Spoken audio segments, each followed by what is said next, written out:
農曆新年就快到啦，又係時候辦年貨。等我介紹你去一間士多，唔使去超級市場人逼人啦。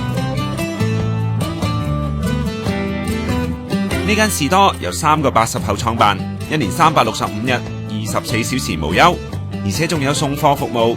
估啱咗啦，呢間係網上商店，但點解叫士多呢？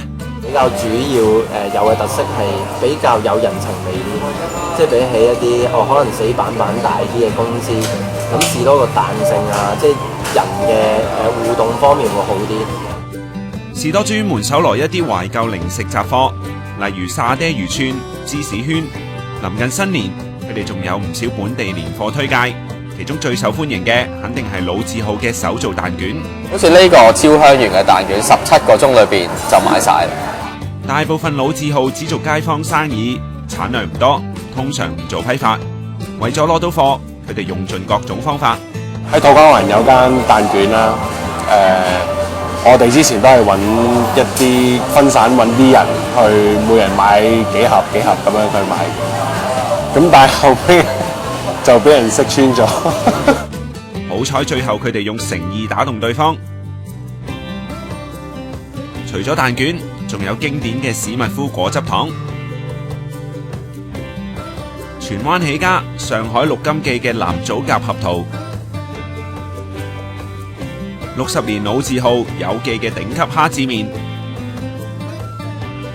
亦有本地單位推出嘅賀年新作大師姐嘅全蛋麵。本地社企同推動公平貿易嘅單位製作嘅新年禮盒。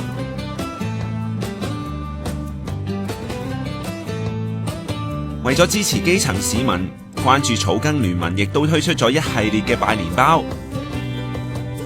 咁我哋個福袋入邊咧，其中一樣就係天之作為嘅產品啦。咁呢個就係蒜頭豆豉辣椒醬。咁就係一班天水圍嘅婦女喺照顧家庭以外咧，再參加啲即係生產嘅活動整出嚟嘅咯。除咗自家製作，其餘產品都係街坊推介嘅小店出品，就連包裝亦都經過細心嘅考慮。我哋呢兩個包裝咧，比出邊唔同嘅地方咧，就係佢係可以循環再用啦。咁就都邀請咗2間機構嘅。咁第一個就係 LMC，咁佢就係即係支持緊我哋本地嘅南亞裔婦女啦。而遠啲嗰個咧就係旅報社，咁就係一班基層嘅車衣女工。送禮嘅同時，順便支持基層同小店，咁樣就可以過一個皆大歡喜嘅新年啦。